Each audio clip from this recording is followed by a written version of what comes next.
அன்பார்ந்த நேயர்களுக்கு வணக்கம். நான் உங்கள் மதுசூதனன் கலைச்செல்வன்.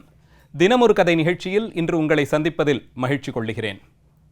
திருத்தலங்களினுடைய தொடக்கத்தை பற்றி பேசும்போதெல்லாம் அதிலே இறைவன் சுயம்புவாக எழுந்தருளினார் என்று பல திருத்தலங்களை பார்க்கிறோம். அது தவிர இறைவன் யாரோ ஒரு அடியவருக்கு அருள் தர வேண்டி அந்த இடத்திலே தான் அதற்கும் முன்பாகவே இருந்ததை காண்பித்து கொடுத்தார் என்றும் பார்க்கிறோம். அதேபோலே தேவர்கள், ரிஷிகள், அரசர்கள், தபஸ்விகள் என்று தனித்தனியே இவர்களெல்லாம் வேண்டி விரும்பி ஆசையின் வெளிப்பாடாய் இறைவனுக்கென்று ஒரு கோயில் எழுப்பி வழிபட்டதையும் பார்க்க முடிகிறது. இது தவிரவும் சமீப காலங்களிலே, அதாவது புராண காலம் கடந்த 1500-2000 ஆண்டுகளுக்குள்ளாக வாழ்ந்த மகான்கள் பலரும் பல்வேறு இடங்களிலே இறைவன் அவர்களுக்கு காண்பித்து கொடுத்த அற்புதத்தை முன்னிட்டு பல்வேறு திருத்தலங்களை பிரதிஷ்டை செய்து ஏற்படுத்தி கோயில்களை நிர்மாணம் செய்து அங்கே வழிபாடுகளும் தொடர்ந்து நடந்து வருவதற்கு ஏற்பாடுகளை செய்து அந்த நிர்வாகங்களை எல்லாம் வழியாக அடுத்தடுத்து இருப்பவர்கள் தொடர்ந்து செய்து வரும்படியாகவும் செய்திருப்பதை பார்க்க முடிகிறது.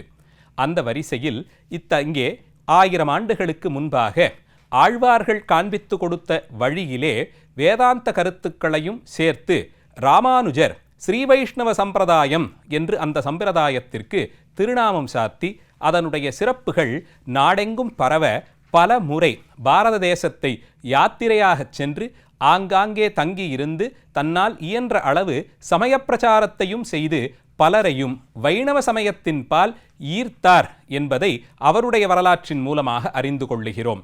இதெல்லாம் இருந்து வந்தாலும் 2ஆம் குலோத்துங்கனுடைய ஆட்சி காலத்திலே ராமானுஜருடைய சில செயல்பாடுகள் அரசனுக்கு கோபத்தை வரவழைத்ததால் வேறு வழி இல்லாமல் ராஜாவினுடைய கோபத்தை சம்பாதித்து கொண்டு திருவரங்கத்திலே இருந்து சமயத்தை வளர்க்கும் அந்த யோசனையை கைவிட்டு ராமானுஜர் திருவரங்கத்திலிருந்து நீங்கி இன்றைய தமிழக கர்நாடக எல்லையிலே இருக்கக்கூடிய அடர்ந்த வனப்பகுதிகளையெல்லாம் கடந்து சில சீடர்களோடு யாத்திரையாக ஒளிந்து வாழ்ந்து அது அடுத்து கர்நாடக தேசத்தின் மாண்டியா நகரத்திற்கு அருகில் இருக்கக்கூடிய தொண்டனூர் என்ற ஊரை சென்று அடைந்தார் என்று பார்க்கிறோம்.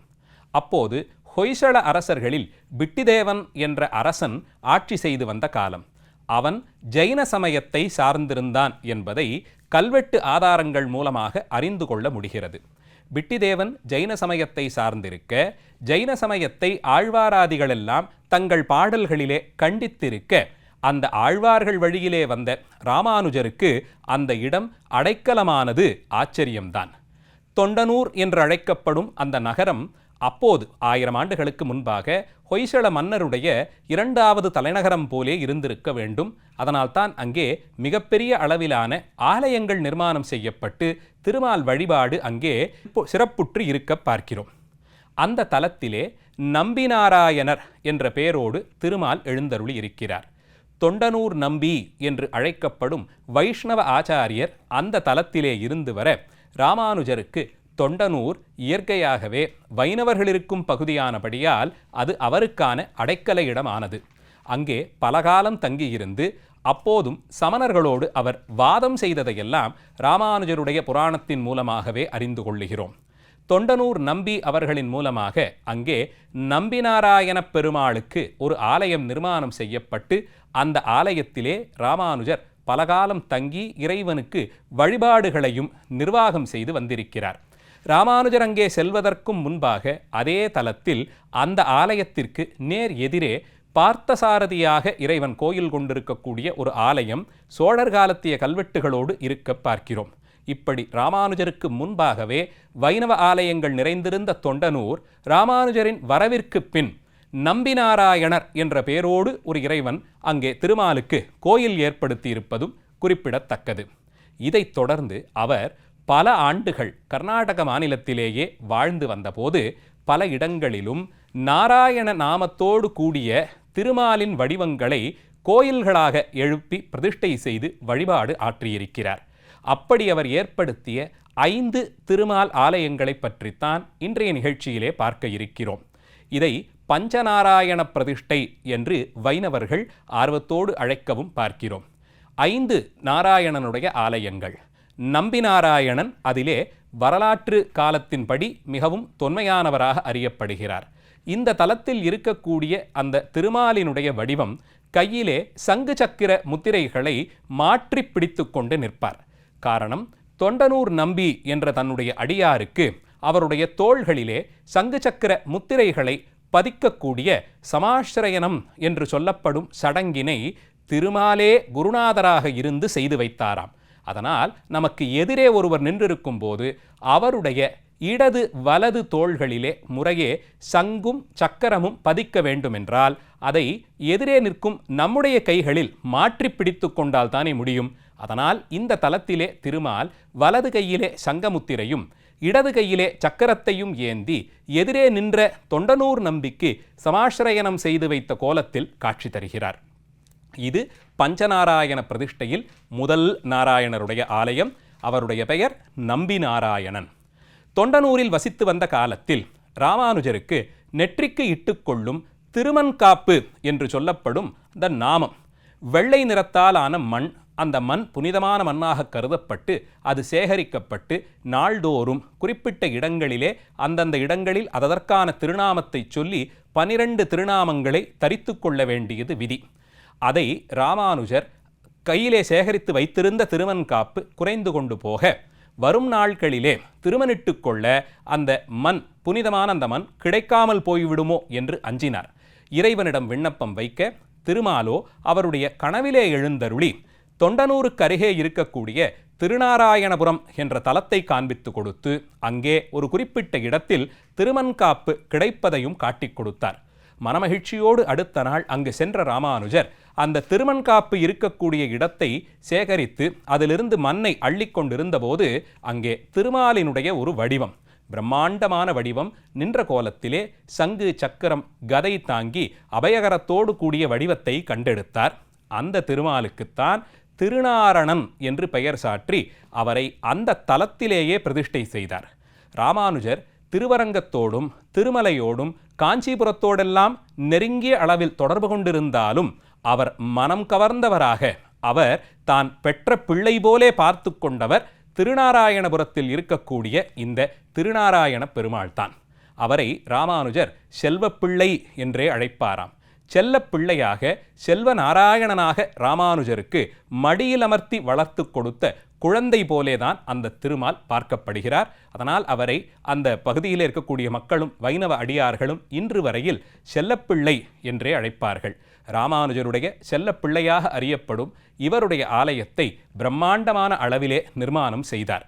முன்பு சமண சமயத்தை சார்ந்திருந்த பிட்டுதேவனாகிற அந்த அரசனை, ஒய்சள அரசனை ராமானுஜர் தன்னுடைய திறத்தால் வைணவ சமயத்திற்கு மாற்றி சமண சமயத்திலிருந்து நீங்கி அவன் வைணவ சமயத்தை சேரும்படியாக செய்து திருமால் திருவடிகளிலே அவன் பக்தி செய்யும்படியான ஒரு உயர்ந்த நிலையை காண்பித்து கொடுத்தார். அதனால் அவனுக்கு விஷ்ணுவர்தனன் என்ற திருநாமமும் கிடைக்கப் பெற்றது.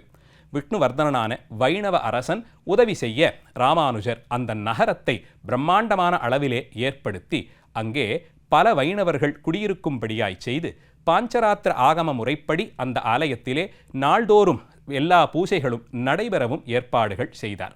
இது 2வது நாராயண பிரதிஷ்டை. இறைவன் திருநாரணன் என்ற திருநாமத்தோடு காட்சி தரக்கூடியவர். உற்சவர் செல்வப்பிள்ளை என்று அறியப்படும் திருத்தலம். 3வது கடக் என்று அழைக்கப்படும் ஒரு மாவட்டம். அதுவும் இன்றைய கர்நாடக மாநிலத்தில் வடக்கே இருக்கக்கூடிய ஒரு மாவட்டம். கடக் நகரத்திலே வீரநாராயணன் என்ற திருநாமத்தோடு திருமாலுக்கு ஒரு ஆலயத்தை நிர்மாணம் செய்கிறார். அவர் கையிலே ஆயுதங்கள் தரித்து போருக்கு செல்ல சித்தமாயிருக்கக்கூடியது போன்ற காட்சி நல்குவதாலே அவருக்கு வீரநாராயணன் என்று பெயர். வீரநாராயண பெருமாள் கடக் என்ற தலத்திலே அவர் சங்கு சக்கரம் கதை பத்மம் ஏந்தி நிற்கக்கூடிய அந்த நிலை அற்புதமாக நிர்மாணம் செய்யப்பட்ட அந்த ஆலயத்திலே 3வது நாராயணனை வீரநாராயணன் என்ற பெயரோடு பிரதிஷ்டை செய்தார் ராமானுஜர். 4வது தலக்காடு என்று அழைக்கப்படும் தலம். இதுவும் மைசூர் நகரத்திலிருந்து ஒரு 1 மணி நேர பிரயாணத்தில் சென்றடையக்கூடிய நகரம். மிகவும் அழகான ஹொய்சள மன்னர்களால் நிர்மாணம் செய்யப்பட்ட கோயில். ஆனால் ஏதோ காரணத்தால் அருகிலே ஓடிக்கொண்டிருந்த நதியானது வெள்ளப்பெருக்கெடுத்து வர நதியிலிருந்த அந்த வெள்ளம் கோயிலையும் நாசம் செய்ய மணல் திட்டுகள் நிறைந்த பகுதியாக பல காலங்கள் இருந்து இப்போது சமீப காலங்களிலே தொல்லியல் துறையினுடைய சீரிய முயற்சியால் அந்த மணர்மேடு நீக்கப்பட்டு மணற்புதருக்குள்ளே இருந்து அந்த ஆலயம் மீட்டுருவாக்கம் செய்யப்பட்டு கொண்டு வருவதை பார்க்க முடிகிறது. அந்த தலத்திலே ஆழ்வார் அழகான தமிழிலே வார்ப்புகழ் நாரணன் என்று அழைத்த புகழ்நாரணனான கீர்த்தி நாராயணன் என்ற திருநாமத்தோடு 4வது நாராயண பிரதிஷ்டை. கலை வேலைப்பாடுகளால் சிறந்திருக்கக்கூடிய அற்புதமான ஆலயத்தில் 4வது திருநாரணன் அந்த நாராயண பிரதிஷ்டை உயர்ந்த திருக்கோலத்தோடு கம்பீரமாக நம்மை பார்த்து எதற்கும் அஞ்சாதே நான் உனக்கிருக்கிறேன் என்று வார்த்தை சொல்லுவது போலே மிகவும் அழகாக எழுந்தருளியிருப்பார். அந்த நாராயணன் கீர்த்தி நாராயணனாகிறவர். அவருக்கு தலக்காடு என்ற தலத்திலே 4வது பிரதிஷ்டை. 5வதாக மிகவும் புகழ்பெற்ற உலக பாரம்பரிய சின்னமாக அறிவிக்கப்பட்டிருக்கும் வேளூர் என்ற நகரம். ஹொய்சள மன்னர்களினுடைய கலை வேலைப்பாடு என்பது மிகவும் நுணுக்கமானது. வேலை செய்ய சற்று எளிமையாக இருக்கக்கூடிய கற்களை கொண்டு அவர்கள் மிகவும் நுணுக்கமான வேலைப்பாடுகளோடு கூடி கலையம்சம் நிறைந்த அந்த கோயில்களை நிர்மாணம் செய்திருக்கிறார்கள். அப்படி அவர்கள் கட்டியிருக்கக்கூடிய ஆலயங்களிலே பேளூர் மற்றும் ஹளிபேடு என்று அழைக்கப்படும் நகரங்கள் மிகவும் பிரசித்தமானவை. இரண்டுமே உலக பாரம்பரிய சின்னங்களாக அறிவிக்கப்பட்டிருக்கக்கூடிய தலங்கள். அந்த 2 தலங்களிலும் திருமாலுக்கும் சிவபெருமானுக்குமான ஆலயங்கள் கட்டி அதிலே அவர்கள் வழிபாடு செய்து வந்ததும் அரசர்களும் அரசிகளும் பல்வேறு நிபந்தங்கள் கொடுத்திருப்பதையும் பார்க்க முடிகிறது. அதிலே வேளூர் என்ற தலத்தில்தான் 5வதாக இருக்கக்கூடிய நாராயண பிரதிஷ்டை. இந்த திருத்தலத்தில் சௌமிய நாராயணன் என்று அவர் அழைக்கப்படுகிறார். சௌமியம் என்று சொன்னால் பார்த்தபடியே நம்முடைய மனதை கொள்ளை கொள்ளும் அளவிற்கு இருக்கக்கூடிய தெளிவும் அழகும் கலந்திருக்கக்கூடிய வடிவம். அந்த வடிவம் பெயருக்கேற்றார் போலே மிகவும் சௌமியமான மூர்த்தியாக காட்சி தருவார். அற்புதமான கலை வேலைப்பாடுகள் நிறைந்த நட்சத்திர வடிவம் போலே அமைந்திருக்கக்கூடிய கருவறைக்குள்ளே சௌமிய நாராயண பெருமாள் 5வது நாராயண பிரதிஷ்டை. உயர்ந்த ராஜகோபுரத்தை கடந்து சென்றால் கருட ஸ்தம்பமும் அதன் அடியிலே மிகவும் அழகாக பவ்யமாக கைகூப்பி வணங்கியிருக்கும் கருடாழ்வாரையும் தரிசித்துக் கொண்டு கருவறையை நோக்கி நகர்ந்தால் ஹொய்சளர்களுடைய கலை வேலைப்பாட்டிற்கு ஒரு ஆகச்சிறந்த உதாரணமாக அந்த ஆலயம் இருக்க பார்க்கலாம். அந்த ஆலயத்தின் உள்ளே நெருங்கி செல்ல செல்ல ஒவ்வொரு தூணுக்கும் குறைந்தது 1 மணி நேரமாவது செலவழித்தால்தான் அதனுடைய அழகை ஒருவாறு நாமும் உணர்ந்து கொள்ள முடியும் என்னும் படிக்கு அமைந்திருக்கும். அப்படி கடந்து உள்ளே சென்றால் கருவறையின் உள்ளே சௌமிய நாராயணனாக திருமால் காட்சி தருவார். இதையும் ராமானுஜருடைய காலத்திலேயே அவர் கண்களால் பார்த்து எழுப்பப்பட்ட ஆலயத்தில் அவராலேயே பிரதிஷ்டை செய்யப்பட்ட வடிவம் என்றுதான் கொள்ளுகிறோம். இப்படி 5 தலங்கள் தொண்டனூர், மேல்கோட்டை, கடகம், தலக்காடு, வேளூர் ஆகிய 5 தலங்களிலே திருமால் 5 நாராயணர்களாக நம்பி நாராயணன், திருநாரணன், வீரநாராயணன், கீர்த்தி நாராயணன், சௌமிய நாராயணன் என்று 5 திருநாமங்களோடு அங்கே எழுந்தருளி 5ம் ஒரே காலத்தில் ராமானுஜரால் பிரதிஷ்டை செய்யப்பட்டது என்ற சிறப்போடு இருக்க பார்க்கிறோம். இதேபோல் இன்னும் சில கோயில் நகரங்களும் ராமானுஜர் காலத்திலே அங்கே பிரசித்தமடைந்திருப்பதையும் அவரால் வழிபாடு செய்யப்பட்ட சிறப்போடும் இருக்க பார்க்கிறோம். கர்நாடக மாநிலம் வரையிலும் ராமானுஜருடைய அந்த வைணவ சமயத்தின் அருளாட்சி கோலொச்சி இருப்பது 1000 ஆண்டு கால வரலாற்றின் சின்னமாக இருக்கிறது. நாளைய தினம் மீண்டும் ஒரு கதையோடு உங்களை வந்து சந்திக்கிறேன். நன்றி, வணக்கம்.